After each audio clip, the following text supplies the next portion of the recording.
अहमदाबाद येथे झालेल्या प्लेन क्रॅशला घटनेला आज 1 वर्ष पूर्ण झालं होतं. यामध्ये अनेक नागरिकांचा आपला मृत्यू झाला होता. त्यामध्येच उरण तालुक्यात मधली मैथिली पाटील हिने देखील आपलं प्राण गमावलं होतं. मात्र तिच्या आठवणी आजही ताज्या आहेत. तिच्या घरच्यांकडे आपण आता आलेलो. त्याची आई आपल्या सोबत आहेत.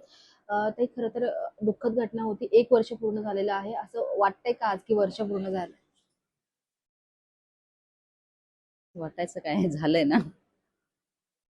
सोबत आहे मैथिली अजून? हो आहे. तिच्या का अशा आठवणी आहेत का तुम्हाला आजही, म्हणजे असं वाटतं की हा सोबत आहे? आठवणी सगळ्याच आठवणीच आहेत. कुठेही बघा घराच्या कोपऱ्यामध्ये दिसतेच. कुठच्याही वस्तूला हात लावा तिचा स्पर्श झालेला असतोच. तिची अशी काही मोलाची वस्तू या ठिकाणी तुम्ही आजही जपून ठेवलेली आहे, ती आयुष्यभर सोबत राहील तुमच्या? भरपूर काही आहे.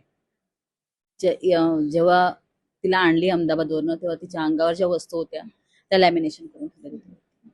श्रीकृष्णांची ती भक्त होती, तर त्या संदर्भात काही वगैरे आली तिची परत सगळं आलं.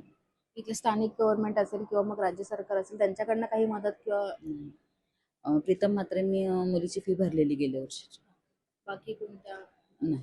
राज्य सरकारकडनं काही मदत आली आहे का? नाही. तुमची काय मागणी आहे सरकारकडे का त्यांनी कशा? नाही. नक्कीच जर आपण पाहिलं असेल तर तिच्या आठवणी आजही तिच्या आई वडिलांकडे ताज्या आहेत. व्हिडिओ जर्नलिस्ट सुरेशसह मी आकांक्षा देशमुख, लोकशाही मराठी, नवी मुंबई.